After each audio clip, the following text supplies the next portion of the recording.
Ha, siapa tahu apakah alat muzik itu? Jom ikut saya kalau nak tahu. Hai semua, jadi nak tahu tak apakah alat muzik tadi? Okey, alat muzik tadi dinamakan sebagai jantung utang. Instrumen ini merupakan satu alat yang diperbuat daripada kayu yang kemudiannya diketuk-ketuk sehingga mengeluarkan irama yang bertingkah-tingkah. Menurut sejarah, instrumen muzik ini begitu unik sekali kerana ia yang dikatakan ditemui keindahannya secara tidak sengaja. Menarik tak? Jadi, apakah klasifikasi bagi jantung utang? Jantung utang diklasifikasikan sebagai idiofon, iaitu alat muzik yang menghasilkan bunyi melalui tindak balas. Selain itu, jantung utang juga boleh dikategorikan sebagai kordofon. Alat ini memainkan melodi, ditiunkan pada stil pentatonik dan hemitonik.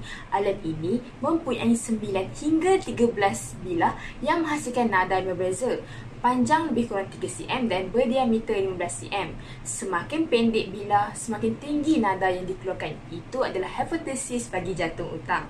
Terdapat sebahagian bilah yang melengkung dan rata, digunakan pada kotak kayu untuk menghasilkan bunyi gaungan dan juga dipukul dengan satu alat pemukul yang dikenali sebagai petik, iaitu satu kayu sepanjang 20 cm dan lebar 3 cm. Alat muzik jantung utang ini turut mempunyai keunikan dan keistimewaannya yang tersendiri. Namun, apakah fungsi-fungsi alat muzik ini? Alat muzik ini dapat dimainkan secara tunggal dan ensemble. Alat muzik ini juga dimainkan bersama sape, gong dan gendang. Seterusnya ialah alat muzik ini digunakan untuk tanda atau isyarat pada penyelenggaraan upacara-upacara adat dan agama. Dan yang terakhir sekali, alat muzik ini berfungsi sebagai muzik pengiring tari seperti kancet datun, kancet pepatai, kancet selalang dan kancet leto. Saya akan memulakan dengan sape merupakan antara instrumen muzik yang amat terkenal di seluruh dunia. Namun begitu, terdapat satu lagi instrumen muzik yang sering mengiringi petikan sape ketika ritual-ritual adat dilaksanakan. Instrumen itu dikenali sebagai jantung utang. Jantung utang ialah satu alat yang diperbuat daripada kayu yang kemudiannya diketuk-ketuk sehingga mengeluarkan irama bertingkah-tingkah. Irama ketukan inilah akhirnya menjadi penghias kepada keasyikan petikan sape tersebut. Jantung utang telah diklasifikasikan dalam kelas membranofon, antara konsep muzik yang jelas kelihatan dan utama dalam instrumen muzik. Ini ialah konsep muzik irama.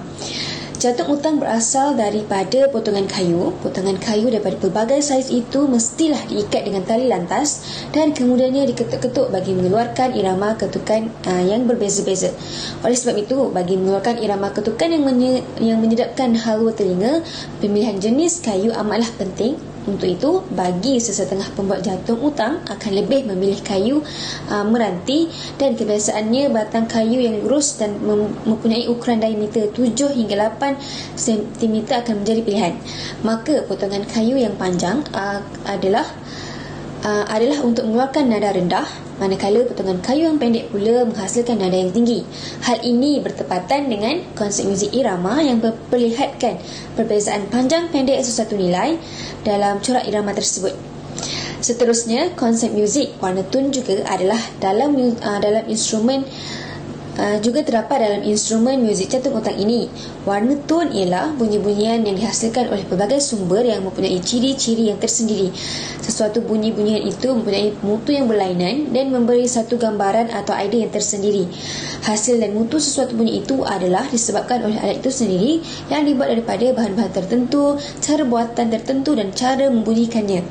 Kiranya macam sesuatu benda yang dicipta baharu, dan benda itu hanyalah ada pada muzik itu saja.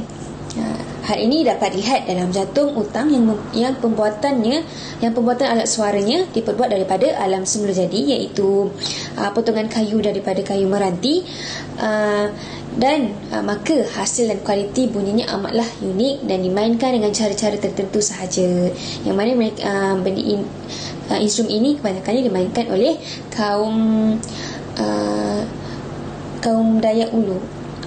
Alat muzik tradisional Sarawak yang dikenali sebagai jatung utang ini diperbuat daripada batang kayu yang ringan, sekitar kira-kira 20 hingga 50 cm panjang dan 5 hingga 10 cm lebar. Bagi yang tertanya-tanya sama ada alat muzik ini boleh dimainkan secara solo ke ataupun ensemble ke, alat muzik ini boleh dimainkan secara kedua-duanya sekali. Kebiasaannya akan ada dua instrumen yang digunakan. Seorang pemain akan memainkan melodi dan yang lainnya akan memainkan counter melodi ataupun penyeimbang melodi. Namun, boleh juga jika sekiranya dua orang memainkan melodi dan counter melodi secara bergantian bagi menambahkan variasi kepada sesebuah lagu yang dimainkan. Alat muzik jatung utang ini dimainkan bersama-sama alat muzik sambil bagi mengiringi lagu dan tarian bagi adat suku kaum Kenyah ini. Pada zaman lampau, alat muzik ini tidak dimainkan bagi mengiringi lagu ataupun tarian. Namun apabila zaman berganti zaman dan sudah menginjak pada zaman moden, alat muzik ini juga turut dimainkan bagi mengiringi lagu dan tarian adat suku kaum Kenyah. Alat muzik ini juga digunakan bagi mengiringi ritual dalam mengusir haiwan yang merosakkan ternakan seperti babi, rusa, monyet dan burung.